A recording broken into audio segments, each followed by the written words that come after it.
Welcome to the Piece by Piece Autism Podcast with your hosts, Angie and Christy. They've worked 25 years to help Alec get the most out of life. Let them tell you how they're doing it. Piece by Piece Autism Podcast. We're back today with a guest who is very near and dear to us as well as Alec. She's known him since he was just a little tyke. And Christy's going to introduce the one and only Jill. Today we have Jill Scarborough with us. She was Alec's very first therapist that we hired for his ABA team, Applied Behavior Analysis team, when he was 2 years old, right after he got diagnosed. And we felt so lucky to have her. She was the absolute cat's pajamas. And I felt so lucky going to my support group and saying, guess who I got? She's a wonderful master's student at UNT, and she's studying ABA, and she's got experience. And I felt so lucky to have her. And now I'm going to introduce Jill and let her tell you about what she's doing now. Well, thank you for being so kind as always. You're welcome. I love getting to see you guys and see Al. So what am I doing now? I am back home in West Virginia. I did come to Texas for graduate school at the University of North Texas. And so that's when I had the privilege of meeting Al and you guys. And I was in Texas for about 6 years before then going back home to West Virginia. That it was very much my mission to make high quality ABA services available in West Virginia. So I moved back home in 2005 and have been continuing working on that mission, honestly, to help provide high quality ABA in West Virginia. And so my primary job is I own Bright Futures Learning Services, which is an ABA clinic in Teays Valley, West Virginia. We have an early intervention program and an elementary program. And I also founded a couple nonprofits, namely Community Autism Resources and Education Systems, CARES, which works to, one, build community for our families in West Virginia, because we are one of the most impoverished states in the country and with the fewest resources in the country. Yeah. Autism Parenting magazine actually ranks West Virginia as the least supportive state to raise a child with autism. So I'm home still working on trying to train people how to do high quality services, which I largely learned from you guys and the folks at UNT and all the parents that were working with the fantastic consultants. And so I feel an enormous privilege to have gotten the opportunity to work with Alec. He remains one of my absolute best teachers. Well, we'd like to kind of dig down memory lane a little bit.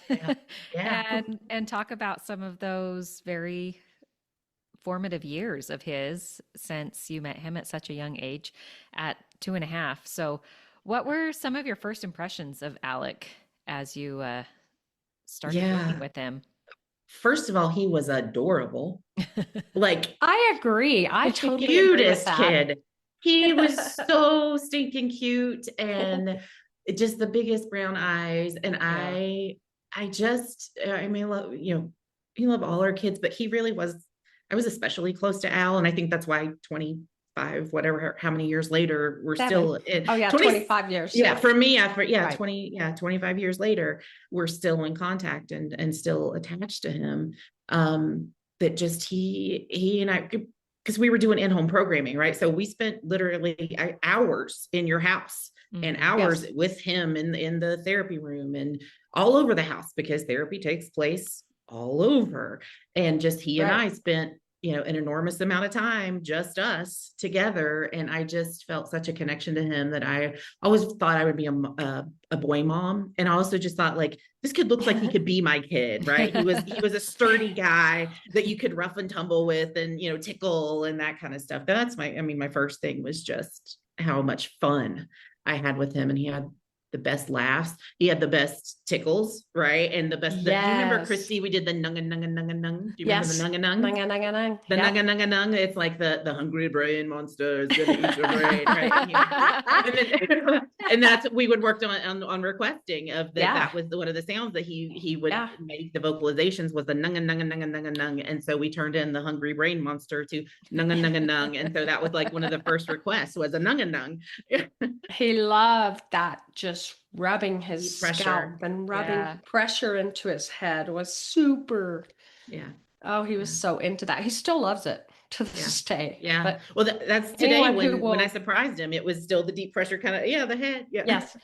Yeah. And put his eyeball into your cheek and you feel like, what's happening? Deep love right there. Yeah. What did you think when you started working with him? Where did you think he could go from where he was starting?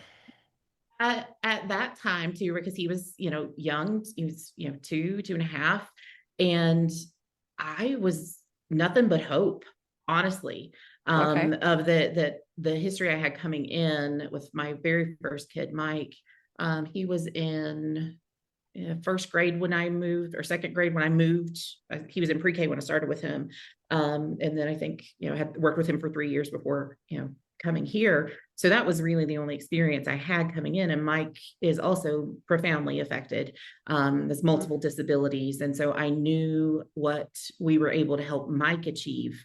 And so being able to bring that experience, to a 2-year-old was exciting for me. And to me, the sky was the limit. And I was like, we can do anything. We can teach anything, And so it was just, nothing but hope and, okay, we're going to get in here and help this kid and help this family, achieve, the maximum extent that they're capable. So that, that's really still the attitude in early intervention, right? Is that you just get in there early. You don't really know what the trajectory is when you first start. You just go, okay, we're going to get in there and we're going to give it all we got. And see how far we can go.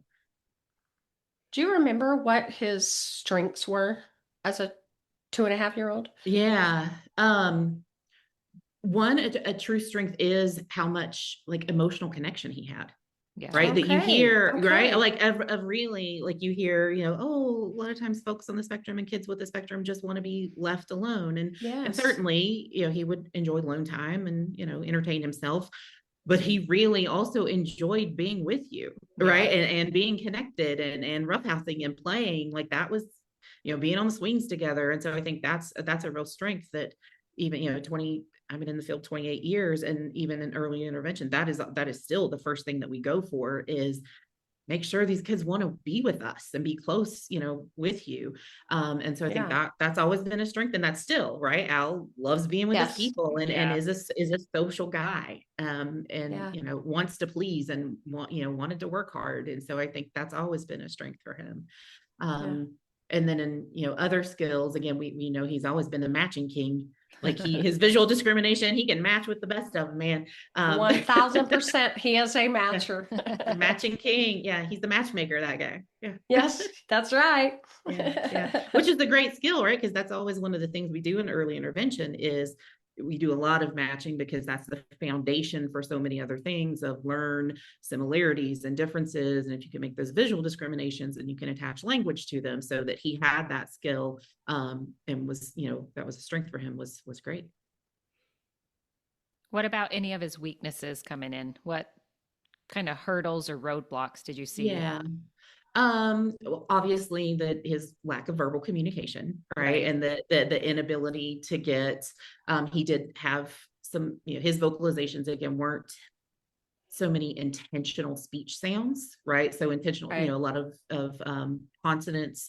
Again, it was none of those repetitive, kind of self-stimulatory sounds that when you get a lot of that and you don't have good discriminated vocalizations, that's obviously challenging. And so I think, obviously to this day, that's still a major, a major barrier for him, but you guys have, figured out a way to communicate. And that's the most impressive thing with him now. But that's obviously, the lack of, good solid vocals and the inability that we worked so hard to establish a coex, right? So if he here, here I'm going to say a sound, you say a sound that, I mean, there he had what, I don't remember what other, were there other sounds? He had 6 sounds. Yeah. He had ba, s, Pa. pa. And after how many years did it take to get 6 sounds? I mean, a long, right? That's years of work to get those 6 sounds. Yeah. There's a lot of hard work for those 6 sounds. So right. Yeah.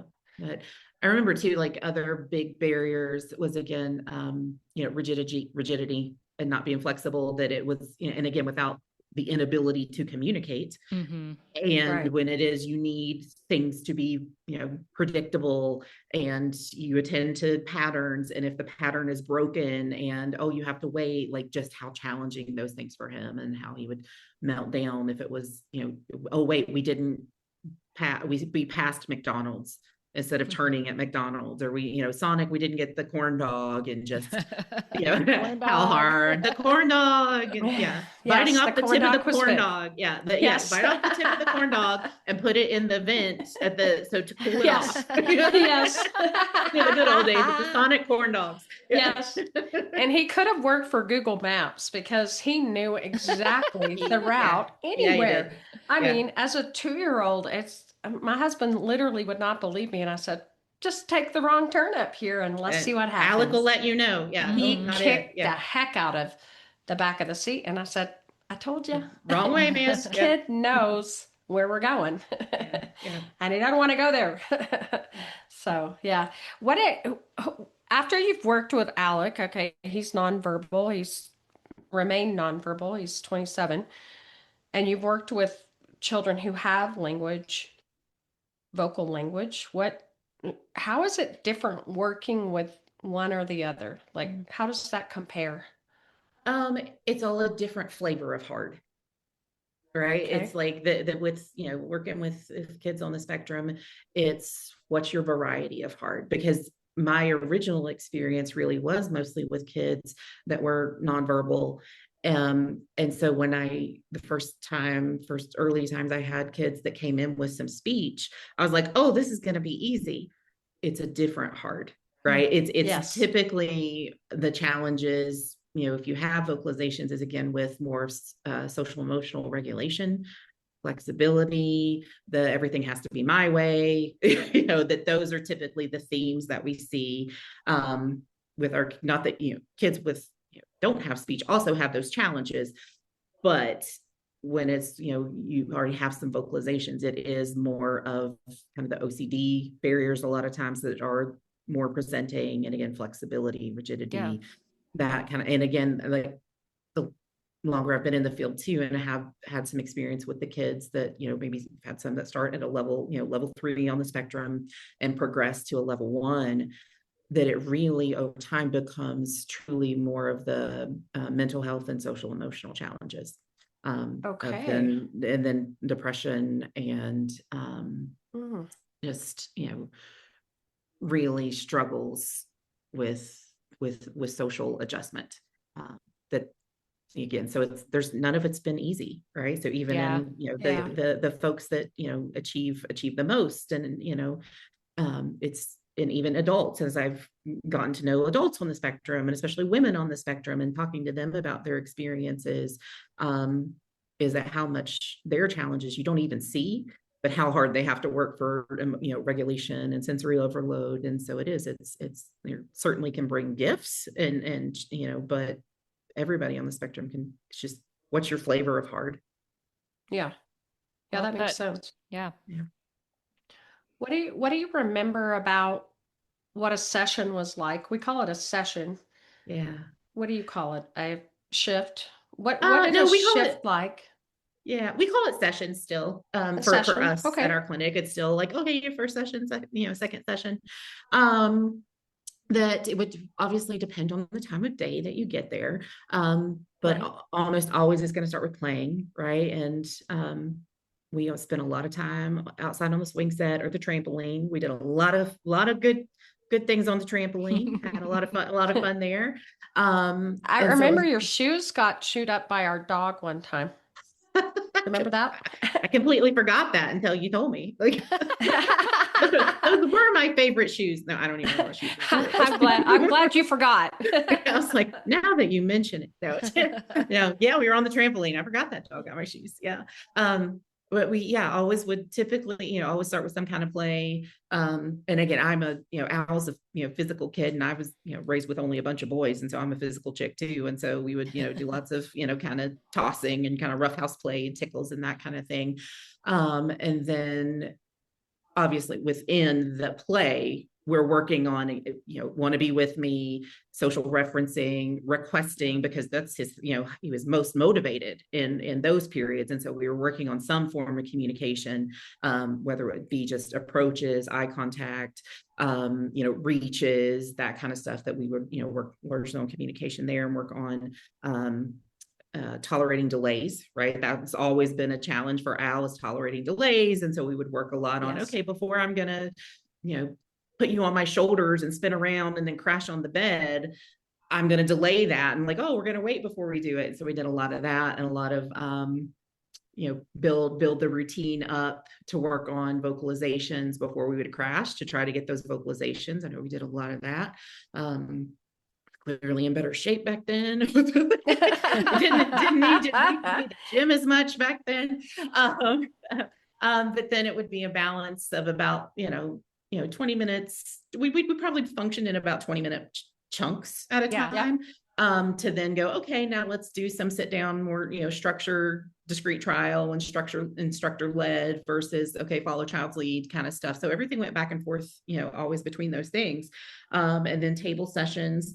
I was also always great at puzzles, right? And you guys always had the best puzzles, shape sorters. Again, the best matching set I think I've ever seen in my life. That you were so good, Christy, at finding the coolest, cute little toys of, oh, and now we can use this as a matching set and that kind of stuff. Well, thank you.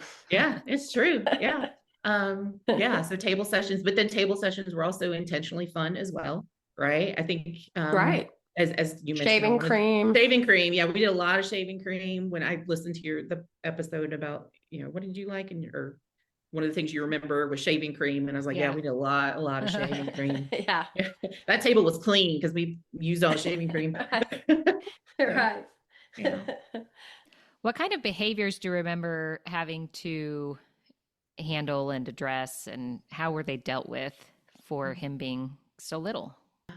As a little guy, it was a lot of, throw himself to the floor, and lots of crying, lots of back arching. Do you remember when he'd be on the floor? He would do this like backwards moon kind of like back bend kind of situation, and some head banging.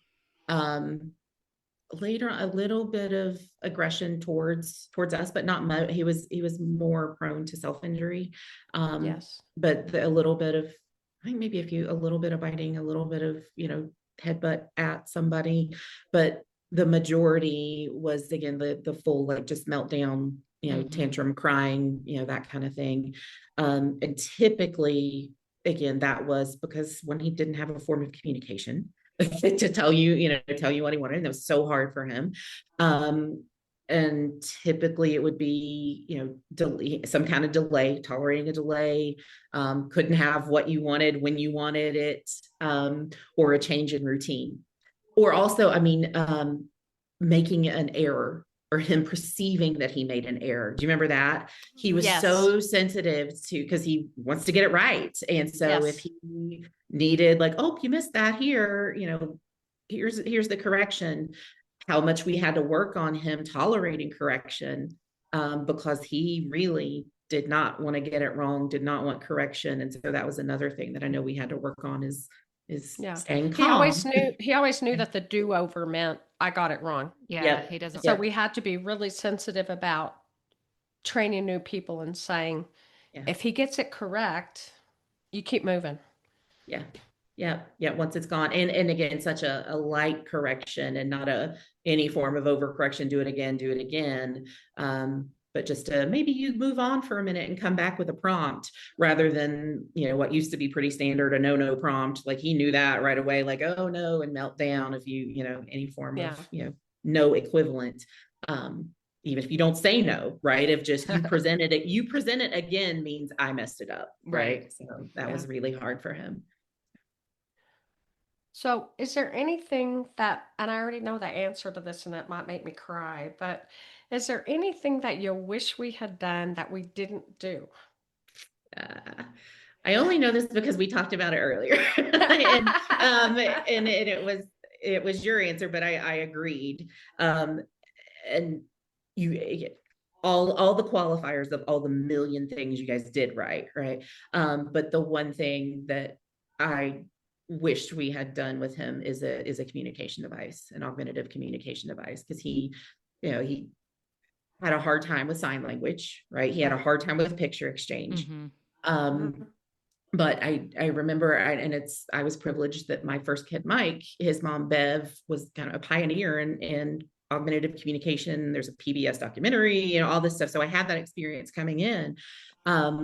But not a lot of people had that. And I had seen Mike be so successful with it. And I knew because Alec had such strong visual skills and it was such so good at matching and, hey, these things stay the same. And the pictures and the letters are always going to be in the same place.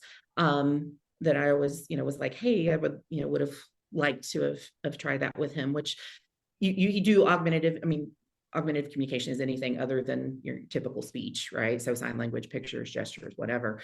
But he's gotten there now with the letterboard, right? And it's impressive. And I can't wait for you guys to share how well and impressive Alec communicates through spelling.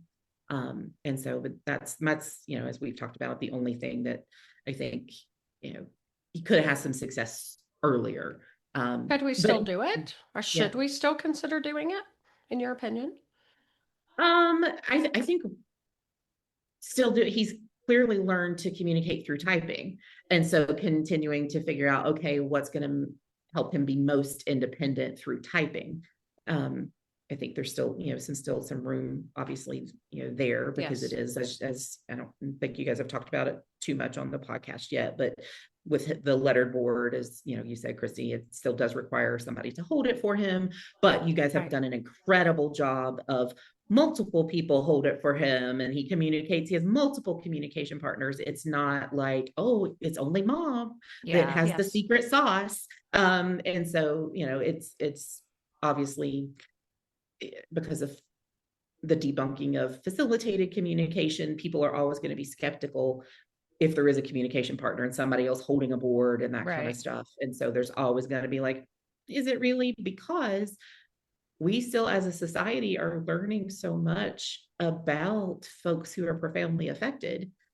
And it's still a question of, we don't know what's in there because they don't have a way of showing us. And so people are right to be skeptical when they see some things as like, it looks hinky, but Alec has demonstrated like, no, he can communicate a lot with multiple communication partners. And so again, just looking long-term, continuing to, help him gain independence so he doesn't have to be reliant on somebody else to hold a board for him as much as possible. I wonder if we could even count up how many people have typed with him. Like how, that'd be cool. It's just been the what doors would you guess? always 30, 20, 30. Oh, at least, yes. Oh, more than 30. Yeah. Because he has about eight people on his team at any given time. Sometimes I'm totally jealous because was already moved on and didn't. I have not gotten to communicate through typing. He might do it.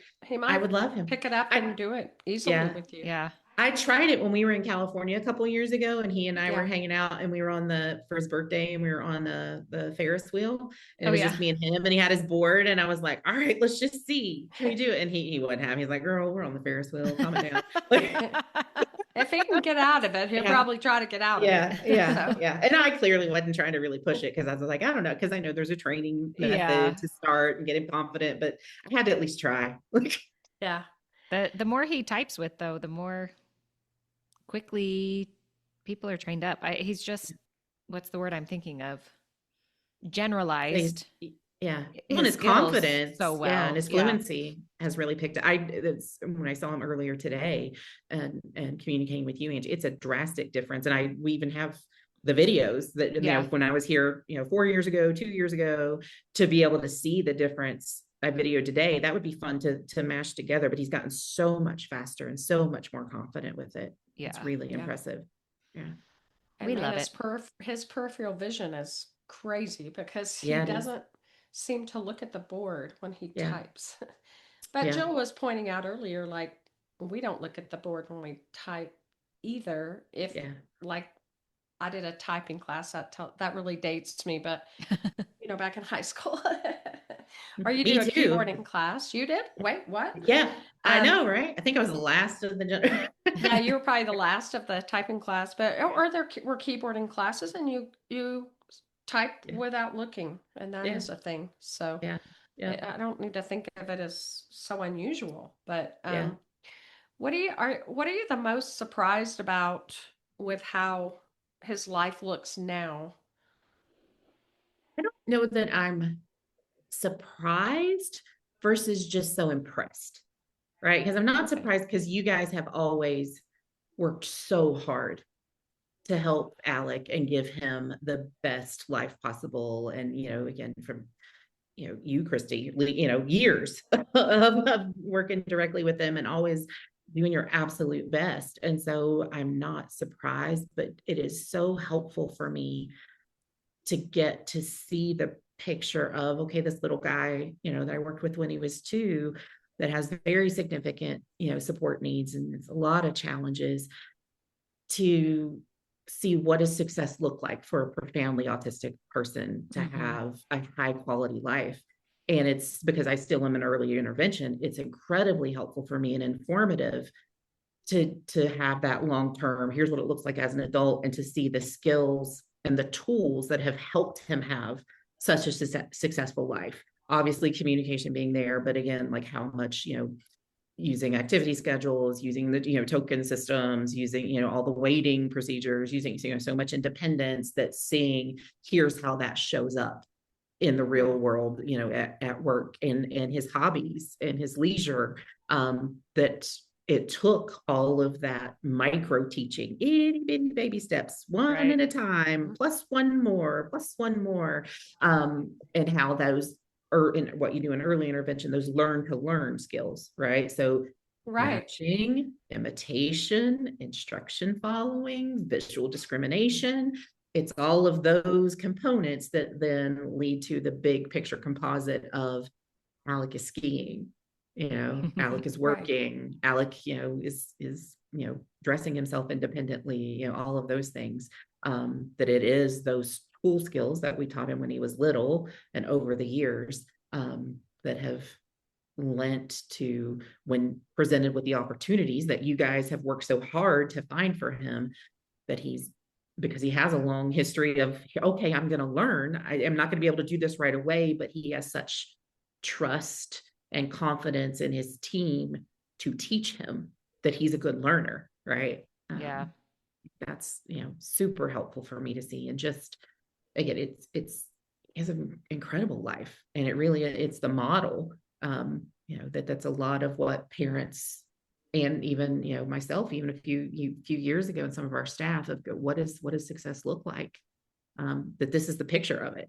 And so it's incredibly helpful. And I share the stories with my families now, and I share the podcast with, my families now. I think especially your episode, Christy, of, what you wish you had known, or what would you say to yourself when Alec was, younger, and your lesson on enjoy his childhood. I think that was so important. And I literally just had a conversation with a parent, and I was like, I want you to listen to this version. I want you to listen to this podcast, because there's so much stress, especially in early intervention, because you feel like you're trying to beat the clock.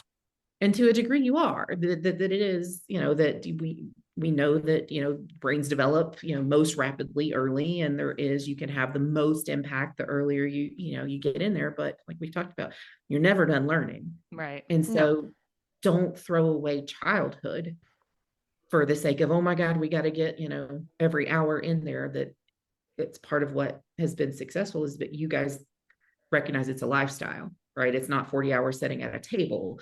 It is your worldview. And you look at things behaviorally and go, oh, that just got reinforced. Hold on. We don't want to reinforce that. Let's break this down. Let's teach this. Let's practice it again. That's just, it's diet and exercise. It's your way of living that has helped Al be so successful.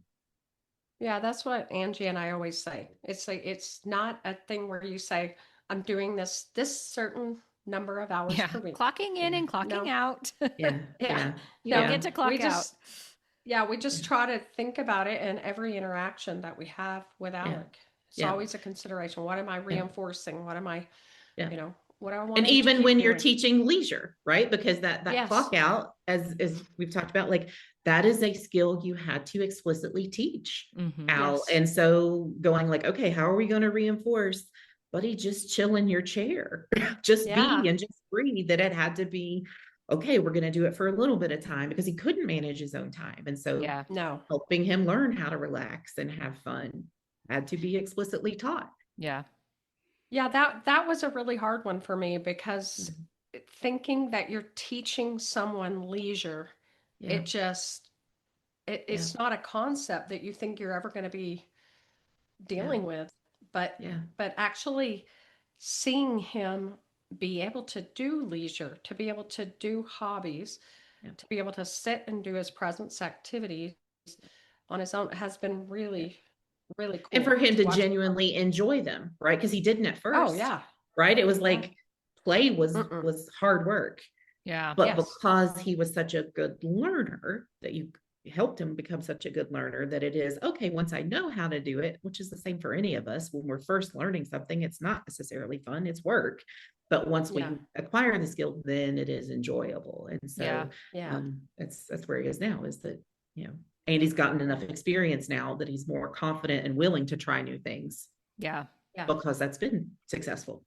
One skill that we really struggled with and worked tirelessly on and had little to no success until you came and helped us with this was Alec's dressing routine. So we had to shout this one out because Jill came. Jill is the queen of the dressing. The dressing routine. If you need help with your dressing. Alec that was fun. Was a guy that doesn't care if his shirt was on backwards or not. And so we weren't attending to the tag or the label or, it being up higher on his neck. He could have cared less, but we care how he presents himself, maybe more so. And so Jill, tell us about that. That was just a fun.